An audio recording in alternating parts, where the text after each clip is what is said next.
Devocionais, a Bíblia toda em um ano. Hoje, Salmos 23 a 26. O Salmo 23 talvez seja o mais famoso de toda a Bíblia.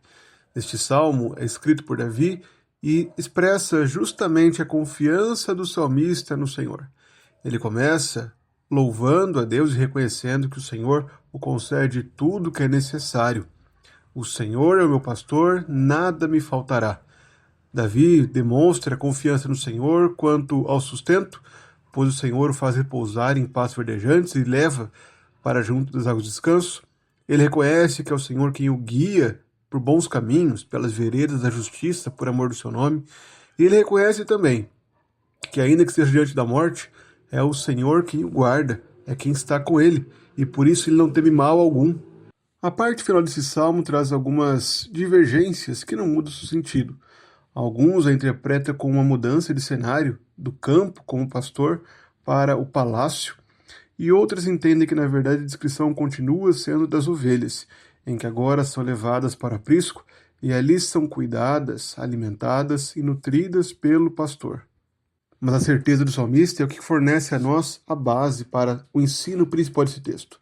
A bondade e a misericórdia do Senhor certamente seguirão aqueles que o temem todos os dias da sua vida. O chamado desse salmo é para que aqueles que o leem expressem a confiança no Senhor, saibam que é o Senhor quem concede tudo o que é necessário, que é Ele quem concede provisão e proteção para as suas ovelhas, e assim encontrem descanso nele. Este salmo aponta para Cristo, não somente como bom pastor que pastoreia a sua igreja e que assim traz alento a nós, mas como o seu próprio exemplo na cruz. Em conexão com o Salmo 22 e o Salmo 24, este salmo expressa justamente a certeza de Cristo diante da morte, de que o Pai estava com ele e não desampararia, de que ele era cuidado pelo Senhor e assim podia confiar no Pai mesmo diante da morte. De igual modo, nós somos chamados a confiarmos em Deus, sabendo que toda a nossa vida está em suas mãos e que ele a conduz para um bom propósito. O Salmo 24 encerra essa sequência de salmos messiânicos. Se o Salmo 22 expressou a dor e sofrimento de Cristo na cruz, e o Salmo 23 mostrou a confiança do Filho diante da morte, o Salmo 24 agora expressa a exaltação, a entrada do Rei da Glória. Este salmo começa expressando que toda a terra pertence ao Senhor. O Senhor não é Deus só de Israel, mas o Deus do mundo inteiro. A terra e sua plenitude, o mundo e os que nele habitam, todos pertencem ao Senhor. Então o salmista introduz o caráter do verdadeiro adorador. Em seguida, o salmista então questiona quem poderá estar diante do Senhor. Toda a terra pertence a ele, mas quem poderá estar diante dele? Os versículos 4 a 6 então expressam o caráter do verdadeiro adorador. E então, no versículo 7, aparece aquele que é o único digno de estar diante do Senhor, o Rei da Glória. A ordem para que todas as portas se abram e recebam com grande glória aquele que é o Rei da Glória, o Rei triunfante que chega para manifestar toda a sua exaltação diante do seu povo. O Deus que criou o mundo e por isso é o dono de todas as coisas pertencem a ele, é também o Rei da Glória, o Rei da salvação. Como já falamos, esse salmo expressa a exaltação de Cristo, aponta para Cristo na sua exaltação, no seu estado glorioso, após vencer o pecado, após vencer o último inimigo contra o seu povo, e assim entrar na glória, assumir sua posição à destra do Pai. O chamado para nós é que também busquemos a pureza e santidade. Assim como o nosso Rei da Glória é puro e santo, os seus súditos, o seu povo, os seus servos, também devem zelar pela pureza e santidade na vida. Portanto, cresçamos em santidade. O Salmo 25 é uma oração pelo ensino do caminho do Senhor. A oração do salmista é que o Senhor ensine a ele os seus caminhos.